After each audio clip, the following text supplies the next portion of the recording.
Let's look at history. It had been 86 years since the Boston Red Sox won a World Series when they won it back in 2004. Let's look at context. They were down 3-0 to the New York Yankees. They were down in the final inning of Game 4 to Mariano Rivera, the greatest closer of all time. They come back and win that game in the 12th inning. They win the next game in the 14th inning. They win the game after that with Curt Schilling having blood all over his sock. Then they go on to win Game 7, sweep a 105-win St. Louis Cardinals team in the World Series. I mean, the Patriots won 2 years earlier, Rob. 2 years. 2 versus 86. I know. Can we not see that the Boston... Okay, all right, go ahead. I'm going to cede the floor here and see you try to make this argument more than the fact that the jewelry on your hand is bigger than the one on my hand. I'm sorry I don't have a ring, but this is not an argument. Secret, Boston hangs banners, and we've got 2 gentlemen that know what it takes to win a championship in Boston. That'd be Rob Ninkovich and Kendrick Perkins, and our MLB insider, my guy Jeff Passan, who knows what it's like to cover them up close and personal. Hi, guys. Thank you for being with us on this Memorial Day. And I want to start with you, Rob. Obviously, you won 2 Super Bowls. Would a Celtics comeback be the best in Boston history? Come on, Molly. You know, I have to say that my last game as a professional was the best game ever played. And then on top of that, I would also have to say that it was for an actual ring, like a Super Bowl ring, a championship. If the Celtics come back, yes, it will be the greatest comeback, but it's not for the ring yet, right? So they have to win, move on, and then win the hardware for it to actually be the greatest comeback. So I'm partial to it. I was in that game. I experienced it. Yeah, I let up a touchdown, but it's all right. It happens. But anyway. Come back, and I'm not downplaying it at all. But if I had to lean towards anywhere, I would have to go with the Red Sox and the reasons that my boy just described. I mean, the way his delivery and the way he broke it down, and the passion, I got to trend that way because I was rolling with Tom Terrific and that comeback against the Falcons, but this was one of one right here when it came down to the Red Sox, and they did it against the Yankees. Rob?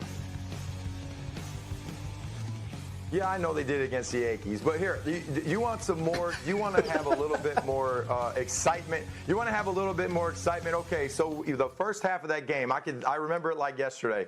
We're down, we're looking like we're going to lose by, 50 points. Okay, we go into that locker room at halftime. Bill says, all right, well, no screaming, no yelling. Nobody was panicking. We basically just looked at each other and said, all right, if we are going to have any sense of looking like a halfway decent team, and instead of looking like a complete bunch of clowns out here in the first half, let's just go out here, play one game, one play at a time, one series at a time. And I said to myself, if we go out here and we go 3 and out as an offense, we're going to lose. Well, guess what? We went 3 and out, and I went, oh man, it's not looking good, right?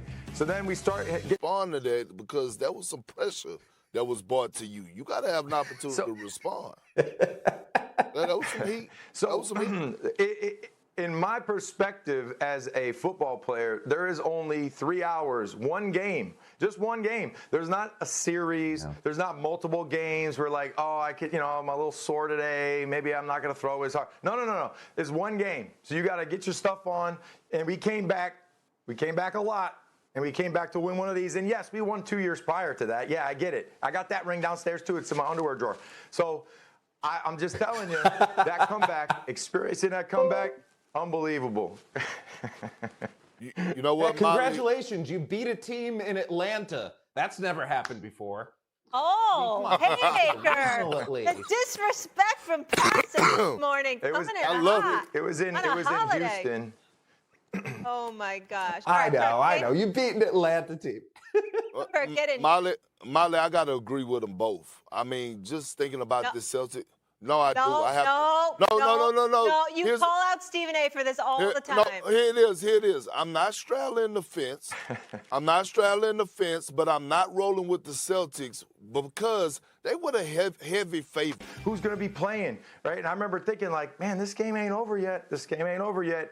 And then the rest is history. Me and Chris Long are standing there on that final drive in overtime. Me and Chris Long look at each other. We're like, is this really going to happen? And when the Patriots scored that touchdown, I fell on the ground and I said, this is my last game I'm ever going to play. I know I'm retiring because I can't go off any better way. You can't go off any other way. So that's why I'm partial to it. So, yes, Red Sox, I love them too. Yankees, boo. But anyway, at the end of the day, you got to go with the Pats. That's just what I'm saying, okay? So it is what it is. It is what it is. A lot of people don't like it because we got a lot of these. That's all. That's all. That's it. Yep. I rest my case. Rob, I'm here's losing my voice too. Here's the thing.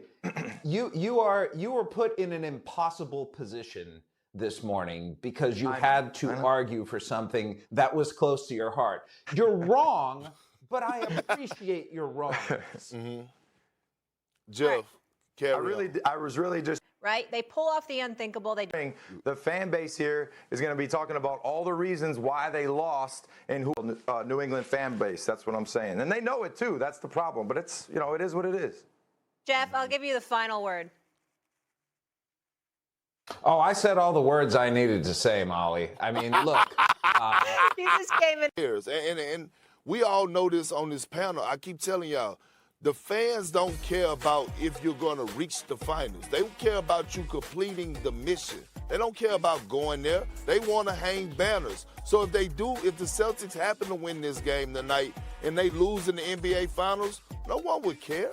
But if they complete this and go on to win the championship, this will go down as one of the best championships in Celtics history. For us, how they had to get it done, the adversity they had to overcome, the haters they had to shut up. They might be pointing at me because I'm not being biased up here, but that's okay. But they have to complete the mission. There's no other way around it. Nink? So Perk knows this, and I've been in New England for a long time now. Fans are spoiled. New England fans are spoiled. They're little spoiled brats. So if they don't get a championship in rounding up the duck boats for another. Yeah, Rob.